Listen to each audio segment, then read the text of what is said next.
because They're piling in. They're piling in, Tommy. They're racing through uh, this. My God, I've never seen people come in so quickly. yeah, G'day, everybody. look at this. We're up to Mm. around 200 or 250. So, ladies and gentlemen, we got a 45-minute webinar and some familiar faces. There's Constantopoulos, nice and early. He's got his hand up. Craig Burgess, I saw him this morning doing the walk with his wife on in Broadbeach.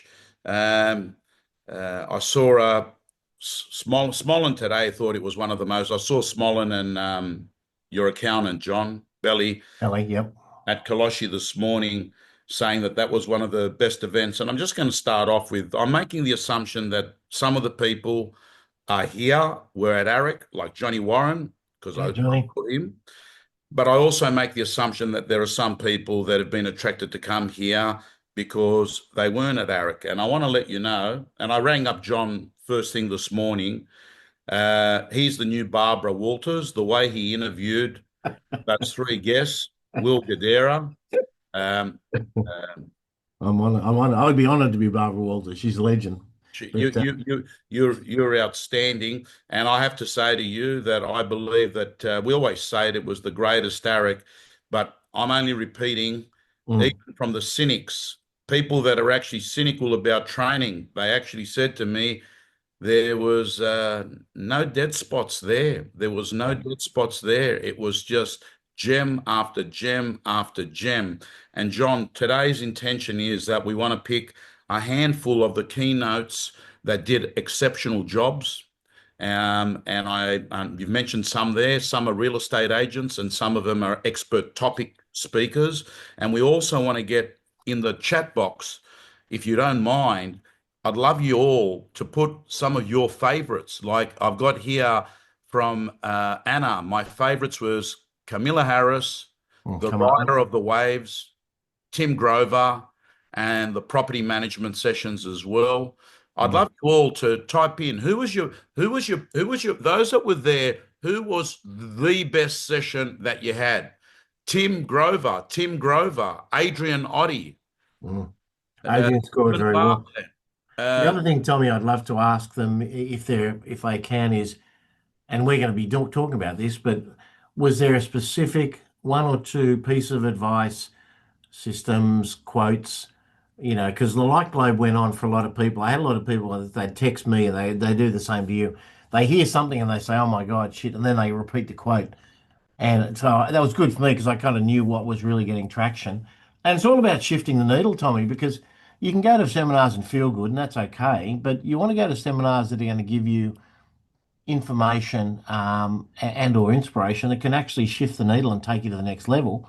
So I'd love to also, maybe if people have got anything in particular in their head where they heard one speaker say something that stood out, that would be awesome too, because we can then sort of share that and discuss it. But I know you and I were going to just have a look at. I mean, everyone was good. This is not these are the best. This is just how do you pick, which were the best. But I just thought, some of the speakers, Robin Banks, Stephen. I'm going through the ones that were early on because that's why I logically go through the event. Robin Banks, I thought Stephen Bartlett, Will Guidara, day one, Adrian Oddie, Lana Samuels, extraordinary.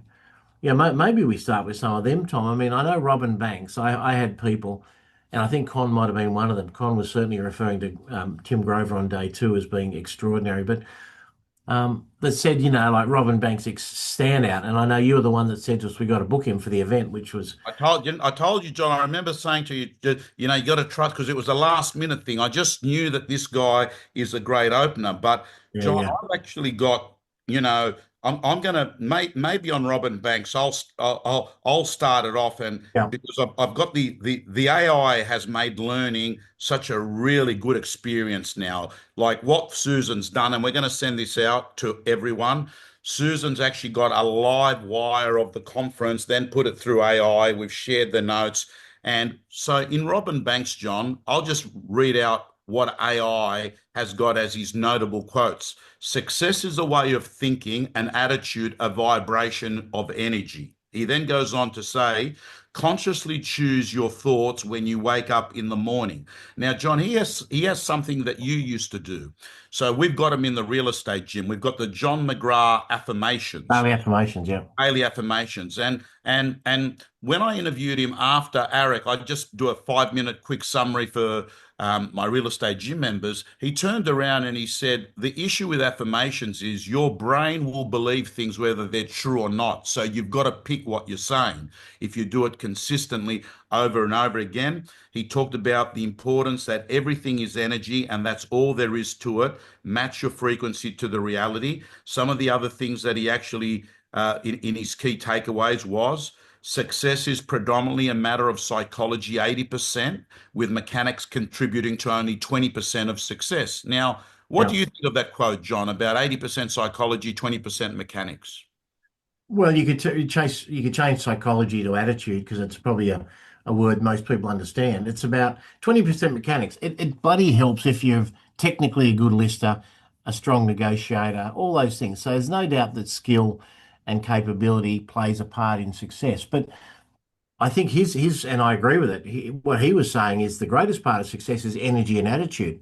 Just showing up with passion, really wanting to help a client.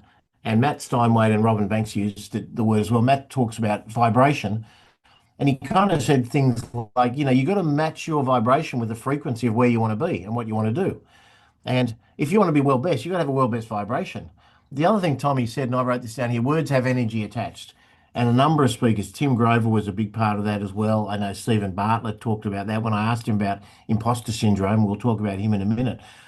But what you say and how you say it and the words you attach, it's a bit like I'll often say to someone, Tom, yeah, people come along and they say, oh my God, I've had a disaster. Now, stage 4 cancer diagnosis probably is that if one had it today, and God hope none of us or none of our friends and family have, but, having someone bump your car in a car park and scratching it and having 5 grand, that's not a disaster, man. That's an inconvenience. So, it's really about attaching the right word to the feeling and the circumstance and situation, because like words do have, when someone says, oh my God, you hear that Tom had a disaster today, someone bumped his car, and then everyone gets emotional. I thought that was really interesting. The other thing, better never stops. I know Con for his company has got a very similar, I think he says something like better is better in terms of, just constant improvement. Better never stops was a big one about, always improving everything you do. And we're talking to the group that is always improving here.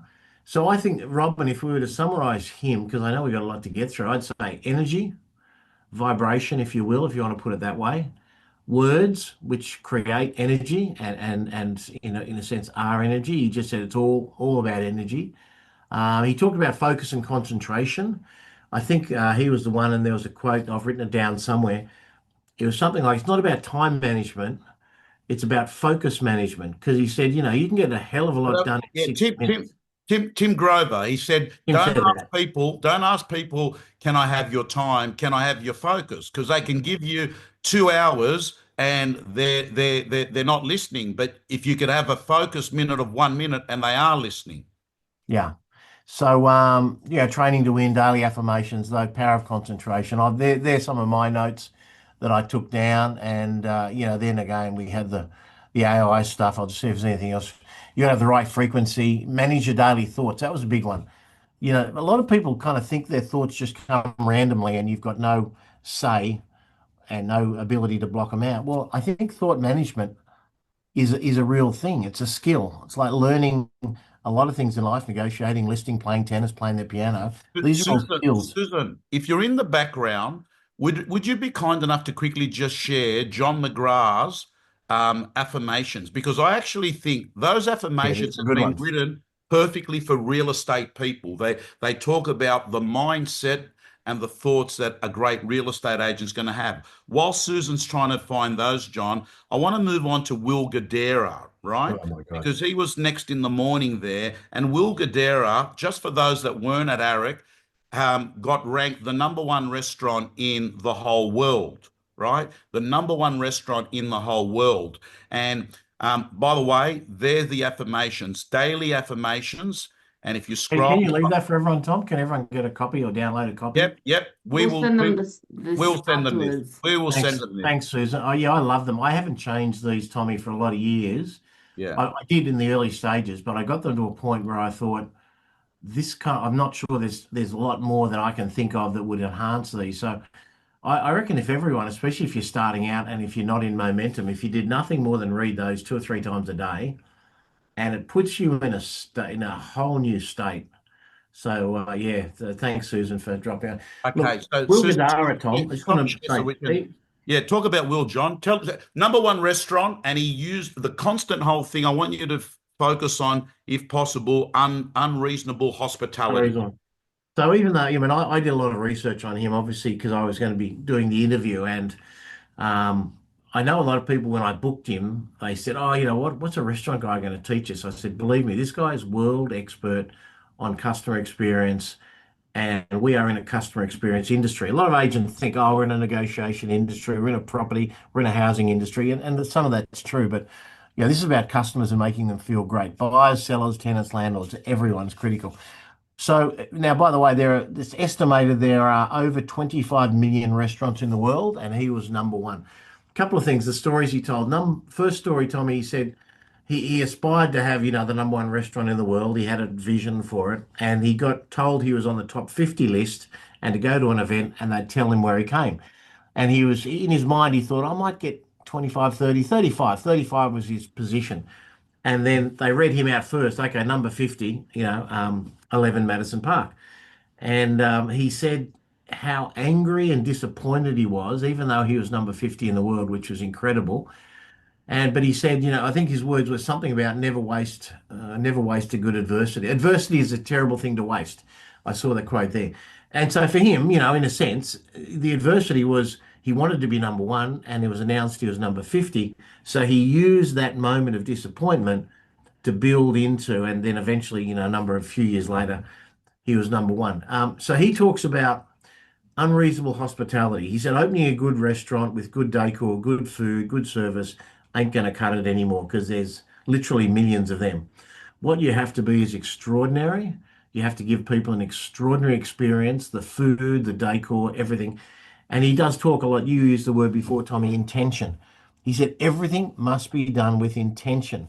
Yeah, from the choice of the menu to the staff to the decor to the location of the business. So he talks about detail a lot, and one of the metaphors that I asked him about is, on the plates that go down before when people sit down. So this is before food comes out. There's kind of like a dinner plate there, just setting the location, and on the underside of the dinner plates, of course, there's always a logo, especially when you're talking about high end. So he taught the wait staff that they had to place the logo. So if a client picked it up and they like that, and the logo would be facing them the right way. And he said, John, only about 5% of clients pick it up. So most of them will never see the logo. But he said, I wanted that 5% to see it the right way up. But he said, what I did want was the 100% of the wait staff to realize there is a right way and a wrong way to put a plate on the table. Now, again, you think about our businesses, Tom, you bring that back to real estate. There's a right way and a wrong way to answer the phone, a right way and a wrong way to market your property on the internet and do an open for inspection and conduct an auction. And he said that he took his team away and they really went into intense unpacking of every single piece of the customer experience, from arriving at the restaurant to getting booked in to being seated to waiting for their drinks to being served drinks, served food, being given the bill. And he looked at every single little thing and he worked out, how can I make this a special experience? And one of the things he said, Tom, which is it's a story he's legendary for, because he talks about eavesdropping. He said good business people eavesdrop, which means they listen to what customers say, they observe them, and they work out what are the customers' hot buttons, interests, loves, passions. And he said he was there with some very, very wealthy business people that had flown in from Europe, and one of their goals while they were in New York was to visit the 5 top restaurants, and his was obviously on the top of the list. His was the last one, and they were due to go back to Europe the next day. I think they were flying on a private plane. And he said, I overheard one of them say to the others, we've had an amazing time here. But he said, they were laughing. He said, the only thing I haven't tried is a good old American hot dog. I wish we had. We should have got one of those while we were here. So he got his chef to go, or he got one of the guys in the kitchen to go down the corner to the local hot dog seller who was on the corner, buy a hot dog, bring it back. Then he got the chef to prepare it, cutting it in four slices, and he added a little bit of garnish and a little bit of relish and so forth, just to, maybe enhance it a little bit. And he said, gentlemen, you finished your main courses, but I'd like to give you this treat. I've brought four little servings or, little tidbits of that. And he said that blew their mind. And the funny thing, Tom, he said, I could have given them a 10,000 bottle of champagne and a $10,000 bucket of caviar. They would not have raved anywhere as much as they remembered that experience.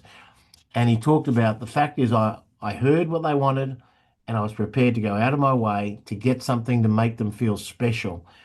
And again, he then talked about that in real estate. He said, when you work with a buyer or a seller, most agents get to know them very well. They often work with them for weeks or months. But he said that when you transact as a buyer or a seller, generally you're handed the stock standard bottle of champagne or box of chocolates. And he said, you've got to know me and my wife or my family really well. Why wouldn't you go a little bit further and create a bespoke gift that would blow my mind? And he talked about his wife she's a yoga fanatic, and she would often say to the agents, I'm looking for a place that's got a little sunny corner because in the mornings I like to get the morning sun in and do my yoga and meditation in the sun. And he said, imagine if we'd arrived at our house and it was empty and there was a little yoga mat in the corner with a little candle and a note saying, I really hope that this might be the sunny corner you've been looking for. And I just thought, well, how simple it is to really think a little bit about situations, try and do something different. Don't just do it stock standard. And he was just great. What his famous saying was, "One size fits one," So rather than the John, I want to give people a physical example of that as mere recipient of a gift. And you know that he's in your network, Tanae Jane, right? yes, So yep, Tanae Jane sees on Instagram one day me put a post. It's got my grandmother, my brother, and my dog when I was a 12-year-old, and I said this photo gives me a big smile on the inside. He yep, got the photo. He went to a frame shop and surprised me through the mail through Melbourne, sent me this big there. And it was just like, I mean, it's a $50 item. yep. It's forget the price, but it's invaluable to me. And what we're saying is looking for those moments. And John, final inspection before settlements, leaving people with a special experience, because that's the last time you're really talking to them in that transaction before they go out into the market.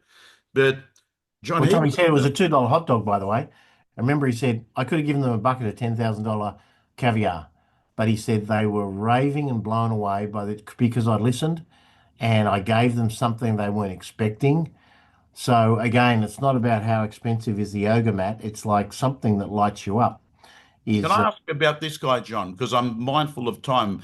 Yeah, This guy he has the number one or number two. Well, I think he's in the top 3 to 5 top five podcasts in the world. in the One world. 1 billion downloads thus far.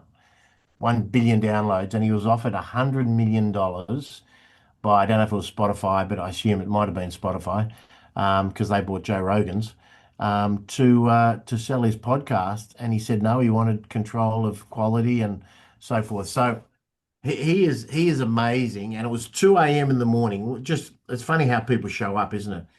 I mean, anyone would have been exhausted. Like most of us on this call, he's an early riser. He travels a lot. In fact, he traveled back from Europe that day. So he's probably jet lagged, tired, probably got up at 4 or 5 in the morning. It was now 2 a.m. the next morning. And he was like on fire. He got into it and he gave us everything he's got. So some of the things he spoke about that I remembered, he talked a lot about failure because, like most of us and most entrepreneurs, to get to a good position or to get to the top as he is now, you got to go through hardship. You're going to have failures. You're going to, sort of fall over. And he talked about failure being viewed as an invaluable feedback mechanism, um, and how important it was to not see failure as a negative, but actually see it as a feedback loop, as a learning process, as an opportunity to perfect what you've done or who you are. So I really like that. He said, failure is feedback. Feedback is knowledge, and knowledge is power. So I thought that was brilliant. The next thing he talked about, Tom, and then jump in after if you remember some stuff that worked for you. But the 5 buckets framework I thought was brilliant. So he talked about most people in their career, they've got certain things they think will get them ahead. And he said there were 5 things he thought were pretty critical. But the order in which people focused on them, he thought was important because he actually felt one led to the other, which led to the other, as though you're pouring into a bucket, which then poured into the next bucket. So his buckets were in order.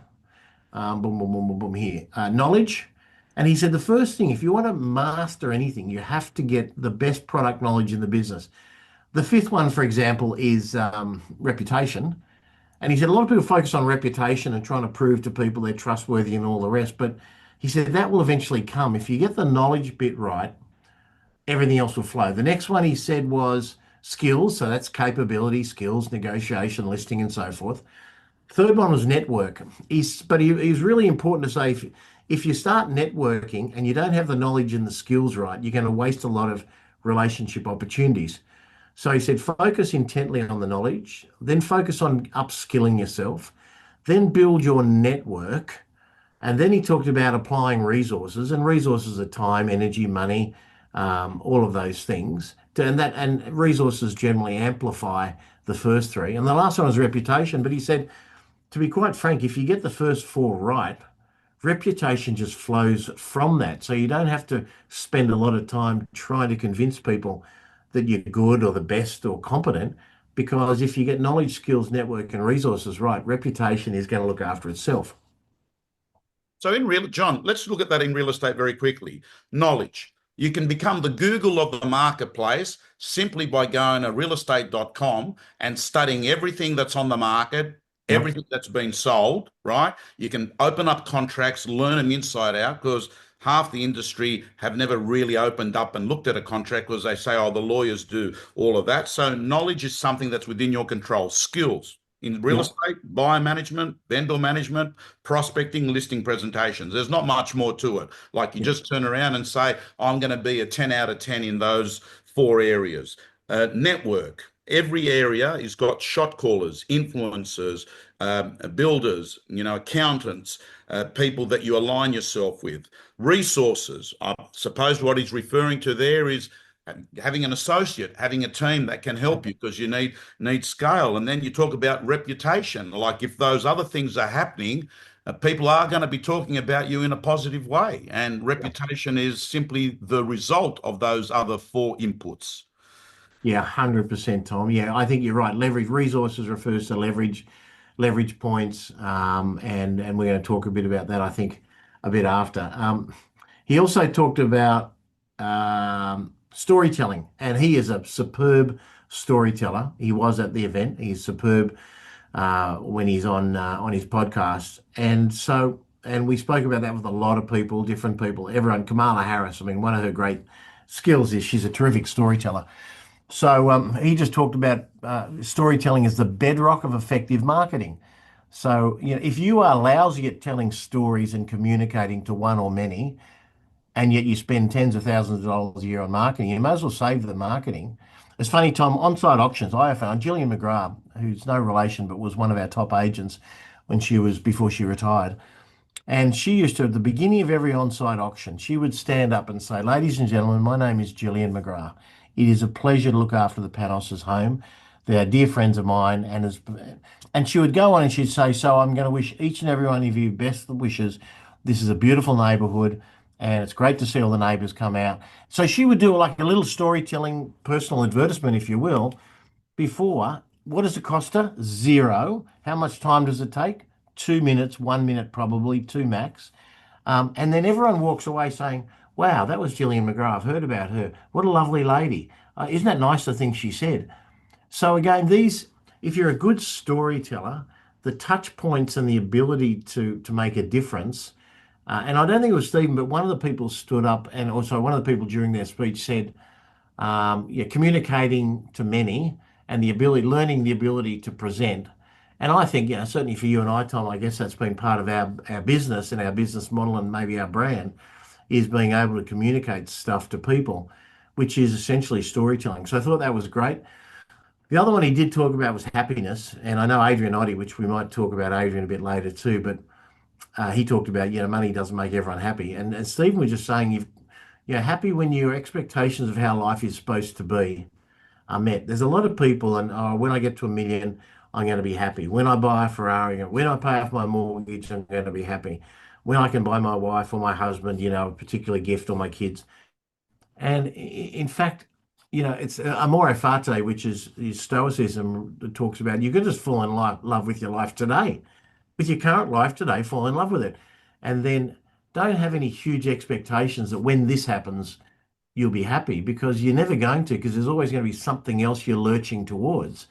But learn to love what you got. Now, by the way, that doesn't mean don't strive to continually improve your life and those around you. And, if you want to buy a more comfortable home or take your kids on a 5-star holiday, that's all great stuff. But don't rely or wait for that to happen for your happiness. Just be happy today. If you're starting off today and you're riding 250 and you're driving a 15-year-old Hyundai, like the lady that won the Xpeng, that's just enjoy it. You know how many people would love to be driving a 15-year-old Hyundai in Newcastle, New South Wales, working in the world of real estate, going to AREC, which was described the lady that won the car. John, I got to tell you, I know plenty of people that are driving the Lamborghini or the Maserati that have an illness in their family. And if you said to them, don't have the illness in your family, but have a Hyundai, they would say, fucking, is that available? Is that an option? Of course, Let's do it now. there's zero doubt. An old saying that someone said to me a long time ago, Tommy, is you think you've got problems until you've got a health problem, at which point you realize you only have one problem. And that puts it all into perspective. But, so he was just saying, just don't be continually striving, looking for something else to be happy. Now, by the way, that's not just a philosophical statement, that's a business strategy. Because if you're a happy agent and you turn up to a listing presentation or an open for inspection or an auction today, you are going to have the vibration, which Robin Banks and Matt Steinway talk about, that is attractive to the market, that attracts people to want to do business with you. So being happy is not only a wonderful way to live your life, it is a business strategy. It is a smart way to attract people to do business with you, because otherwise you feel it when someone walks in the room and they're either angry or they're greedy or they're jealous of something. And you just feel it, man. They don't have to say a word. You feel it. So it's very hard to fake the way you're not feeling. So I thought that was just magnificent. So that was Steve, Will Guidara and Steve. Can we talk about Adrian Oddie? So Adrian Oddie, John, last year, this time, his business partner, Riddell, did a talk. Riddell, yep. Yeah, I brought Adrian on stage because I've known Adrian because he lived in the inner west. He doesn't live in the inner west now, but I used to see him on the Bay Run all the time, and he was just devastated. This is a year ago. He copped cancer. He'd separated. It was a nasty divorce, and I look at him 12 months ahead, and it's like his life's changed. Yeah. He's back to doing 100 deals again, Yeah. riding over $4 million. He looked happy. He actually said to me, I'm in the best spot I've been in a very, very long time. He goes, I'm happily divorced. And he goes, and I'm loving real estate and I'm actually working less, but I'm more efficient with my team members. So what did you get out of his conversation, John? Well, it's interesting. Johnny Warren just said, one of his favourites was Adrian. And a lot of people earlier, when we said who was your favourite, I noticed Adrian's name was popping up a lot. Look, Adrian is authentic. He's vulnerable. He tells it the way it really was, not the way that some seminar might say, oh, you got to tell them all the great successes you've had. He actually said, like my life was pretty shit for a while and I was pretty greedy and I was falling in love with, a big car and a big bank account and all this sort of stuff. And he said, I was miserable. One of his quotes was, if income equated to happiness, why was I feeling so empty always? And so he's really honest about that. And I think that's good for our industry, Tommy, because you and I see all the time people, and if I saw one on a podcast today, I won't say who it was, but I saw on a podcast today who's earning a lot of money and is pretending to be happy, but I can tell beneath that there's not a lot of happiness there. So he talked about success, coming back to the real estate stuff. Success in real estate hinges on three key elements. And because Adrian used to work with us many years ago, I know this to be very true for him, Shannon, Ivan, the very much a core of the Bressics is product knowledge, which we just heard about a minute ago from Steve Bartlett, buyer work, and seller database work. So let's just unpack those little product knowledge, just absolutely key. You have to know everything about the area, about the people, about the architecture, about the cafes, about the coffee, about the child, the childcare opportunities, about the values, everything. So product knowledge is key. If you profess to be a local area specialist and expert, you best know everything there is to know about the area. What's the quickest way to get here and there? What's the best coffee? Who's the best barista? Where do I go for the best pasta? It's not just about real estate values. Buyer work, these guys and Bressics are very, very good at it. They're a great firm, probably one of the best in the country when it comes to buyer work. They put a lot of emphasis, especially with their young up and coming agents and buyer specialists, on buyer work. And they believe buyer work is the way to seller work, and that's the way to ultimate success. So he talked a lot about that, making sure you're doing the right buyer work, deep buyer work. And the last one was seller and database work. It's all about people, and you need to be um, staying in contact with past clients, connecting up with influencers, talking to people on your database. So I thought that was good. Income doesn't equal happiness. We spoke about that. Energy management is really about managing your calendar with intention to protect mental clarity and well-being. So he realized that having a dark cloud over you is a very bad way to list and sell real estate. And he had a dark cloud over his head for about 12 months, understandably, with his health issues and then his marital breakdown. Well, So, Johnny, I'll just spend one minute on oh, Lana, yeah, right? And yeah, all I want to brilliant. say is she said by the way, she was outstanding because she rehearsed, practiced. John, she was walking up and down outside the room, I saw, nailing, I what saw. she wanted to say. Her preparation was incredible, but she did say, don't assume that people that don't like or comment on your social media are not watching you. Yes. And she spoke about how she got a listing from someone. There'd been no interaction on social. And then she found out that this guy, for 8 years, had been following her real estate content, right? And she talked about the importance of building a video relationship with people before you have a physical relationship. And John, that's all I want to touch on, Lana. I just want to mention on that, Tommy, on that point, because you reminded me when you told that story just then about something Josh Teslin years ago said something, or probably 4 or 5 years ago, and he told the story that every day he calls and texts people that are thinking of selling, and they might not be selling for a year, but he just lets them know what's happening in the market. And he said he sent over 350 texts to this number of a guy that he'd met a year ago that said, "Look, we're not in a hurry, but we'll be thinking of selling." And he kind of got to this point, he think, "Oh, this is a waste of time. The guy's obviously thinks I'm spam. He's not reading my." And the guy rang him up one day, said, "We're ready to list now." He said, "Thanks for keeping us informed. We really appreciate it. We got to know the market through your information, and we're ready to list and sell now." So as Lana said, people are watching you, and you've got to play the long game, and you've got to add value and do stuff that's useful for them. And when you do that, it's a lot of winning. But she was just magnificent. I thought outstanding. Johnny, I want to fast forward Yep. to the next day where Tim opened it up because I'm mindful we've got 10 minutes left and I'm mindful that we've just done day one. But this gentleman here, John, everyone needs to look up this guy here. He got a standing ovation at Oh the yeah, end Mark of day Matthews. one. Mark Matthews, standing ovation. A surfer, big wave surfer from Coolangatta. This, he's in Queensland, and John, he was just an extraordinary storyteller that made people cry and an unprovoked standing ovation. But I'd rather, John, this guy here had a big impact on AREC. Tim Yep. Grover. Yep. What'd you get out of him, John? Oh, just his life philosophies, the stuff he spoke about. I took a lot of notes. Let me just go back. not on the I notes. I just took my own notes on him.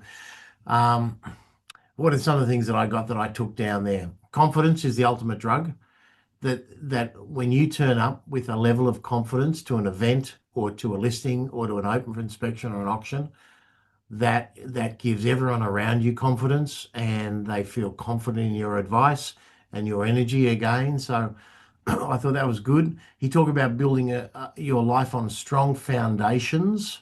He said, if integrity is a North Star, everything's got to be built on integrity. If you believe in positive mental attitude, that's got to be a foundational piece. I like the fact that he said that, sort of positive energy and so forth is a state of mind, not a feeling. Feelings come and go. So he talked about inspiration versus elevation. And he's right. You can get inspired for a minute. You watch a speech at AREC or you watch a great video, but you want to have a state of mind so you don't go in and out of good attitude and positive mental mindset. That's the way you live. And I met him out the back. In fact, I was with Tanae Jane and Tanae and I met him out the back and had a chat with him. And he said, Tanae, it's lifestyle. Great mental attitude is a lifestyle, not a fleeting moment. Language, he talked about again. Language of winning is different to the language of losing. He talked a lot about, I love this, he talked about being obsessed, not interested. And I'm sure for some people, in a year or in a period where we all, and you and I talk about a lot in terms of, having the right balance and looking after yourself and your family as well as earning lots and lots of income. But he said obsession doesn't have to be a bad thing. If you love passionately what you do and you just love serving people and whatever, yes, you need boundaries because you need to look after yourself and your family. But he just said you have to be obsessed. And then he said, he used to coach Michael Jordan and Kobe Bryant. And he said, do you think they were interested in being good at basketball? Do you think they were interested in winning tomorrow night? They were obsessed with it. And I thought that was really nice. Focus. The issue isn't time, it's focus. We all have enough time to do anything that's important. But the problem is most of us distract ourselves. We're not focused. We let lots of things get in the way. I love this one, Tom, and then I'll let you jump in. But he said, you have to discipline your habits and your emotions as well as yourself. So it's your habits and your emotions because we all talk about disciplined habits, get up a bit early, go for a walk, those sort of discipline, do some meditation, lift some weights, whatever is your kind of routine. But he talked about, you need discipline of your emotions because so many times something will happen, a deal will fall over or someone will say something critical of us. And people kind of just go to this place of anger and upset and whatever. And then, of course, that gets in the way of whatever happens next. And it just screws everything up. And I love that concept of disciplining your emotions. And now, by the way, you mentioned his name earlier, Shane Smolin, probably the most disciplined person I know on planet Earth when it comes to control of his emotions. He's always just steady, calm, thoughtful. He never goes up here and down here and gets depressed or gets, ecstatic. He's always just like thoughtful and calm. And those on the call that know Shane would know exactly what we're talking about. But I thought they were just many of the great things. There's plenty more though. Okay, Johnny, we'll do one more. And I think what we'll do is we'll do Tony O'Doherty, Yeah. right? Because we got a real estate audience here, and you were there on stage, so it'll be fresh in your mind. I've got here some of the notes of Tony O'Doherty that include real estate is one of those industries where it doesn't discriminate. You get an opportunity and you run with that opportunity. Then he goes on to say, our game is not that glamorous. It looks glamorous. It's just about he or she that's willing to make the most calls and hustle. Well, he talked about that early on, Tommy. Because you look at him now and he's going to write 7 million this year, and I reckon he'll write 10 million next year. He will be the top agent in Australia, I reckon, within 3 years. He or Alex Jordan, one of the two, I think, will take that mantle probably from Alex Phillips. But he talks about, in the early days, I said, how did you get from zero to hero? So you must have at some point done something to get a bit of momentum. He said, yeah, I just called and called and called and called. And he said, I was never off the phone. I was ringing people. I was checking in on people. I was suggesting ideas, suggesting property, check all this sort of stuff. So yeah, he's very big on the grind. Got to fall in love with the grind. It's the less glamorous stuff that you do from 8 a.m. till 11 a.m. most mornings that's going to set you apart and build momentum. he's clearly, for those that were at AREC, he's incredibly charismatic, and a lot of people would be fooled by thinking, oh, well, he's so charming, he's got that lovely Irish accent, he's a handsome fella, and he's got great sense of humor, and all that's true. But you don't see the grind, you don't see the ability to handle rejection, and he's in one of the toughest markets in Australia. I mean, that's where Sarah Hackett, who spoke last year, is in that market, and Sarah is an extraordinary agent. So he hasn't kind of just found an easy spot to excel. He's moved into one of the toughest markets possible. Okay. Now, I'm letting everyone know that I'm sharing here on the screen. Here are the notes that you'll all be getting. So if you look at it, there's a summary followed by key takeaways, followed by notable comments for each speaker of the conference. So you'll be receiving that. In addition to that, John, you've been kind enough to join me once a month. Yep. You join me to my real estate gym members, and there's a group of real estate gym members who are in an accountability program that John joins me, and I'm just going to bring that up here just very quickly. We'll send this out to you. Those of you want to join, that's it there. If you scan the code, John catches up with me once a month.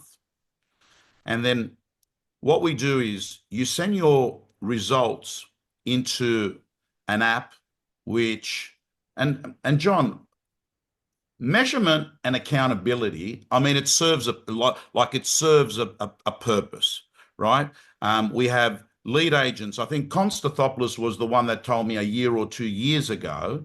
He said to me that some people in his team were sending him back a report.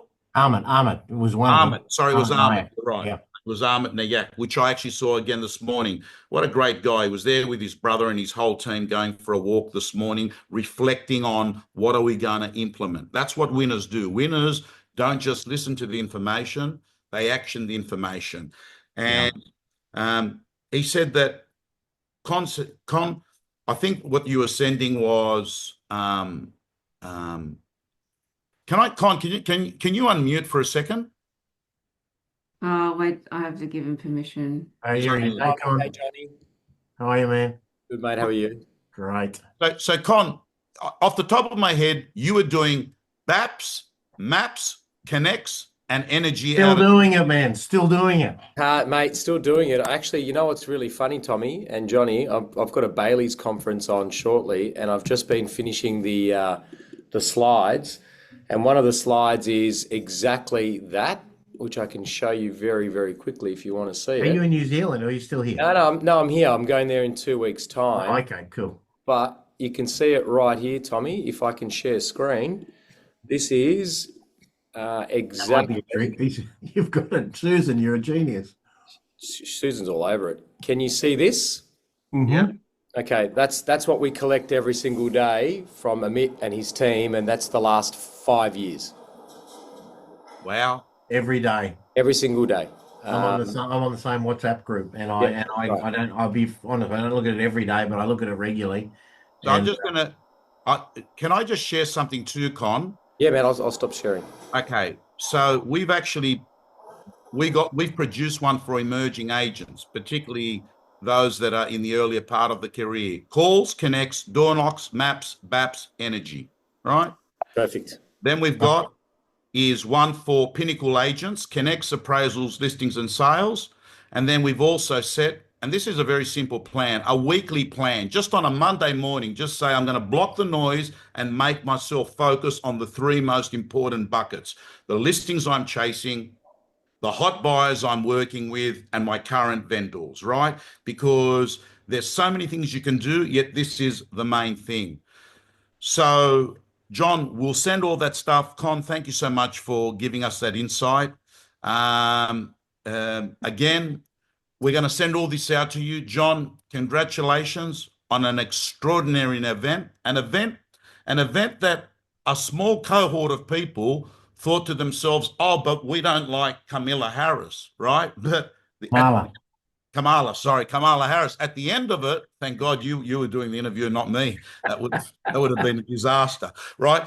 So at the end of it, like, I got to tell you, I think she's a lot stronger than a lot of real estate agents. We get some Yeah, real the funny estate thing, agents Tommy, I know we've run out of time, so I'm only going to take 60 seconds. And I did get a few of those, a few trolls on social media. Oh, what are you doing her for? She's hopeless. I hate her, whatever. All the bullshit. Who cares?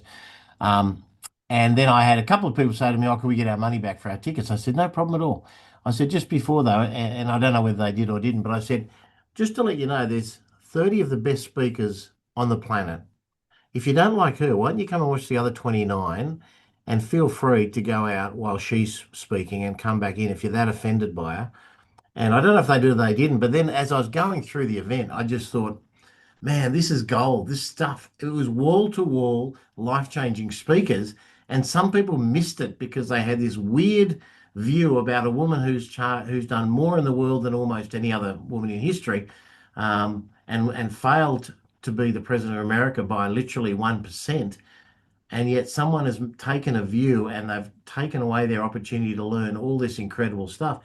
It's tragic and it's narrow-minded. But anyway, your gym. We're going to talk about your gym, though. Hey, Craigie Coughlin, how are you? Yeah, I'm just going to, team, there's not, Johnny, there's nothing to talk about. The real estate gym is open. For those of you that want to just be a gym member, 65 a month or 68 a month, sorry. And those that want the accountability, it's a little bit extra. We're going to send that out to you as part of the pack. John, thank you so much. Thanks, everybody. I'm actually spending tonight from around 7 o'clock to 9 o'clock doing I just want to do 10 things that I think need to sort of be put into work, right? I don't even really think you've got to change your whole life dramatically. I think, a small few things that, you feel will help you, you do. John, thank you. Con, thank you for your input. Thanks, everybody. All the people that have joined us, over 300 people have joined us. I want to thank you, and never forget, ideas without execution is not anything but delusions. The great people that I know, they start straight away because they're 80% of winning, I reckon, is just beginning. You do something, it creates a domino effect that forces you to do a second step. Just get started. Just get started. Ladies and gentlemen, Everybody, see Tommy, see signing off. Bye, Susan.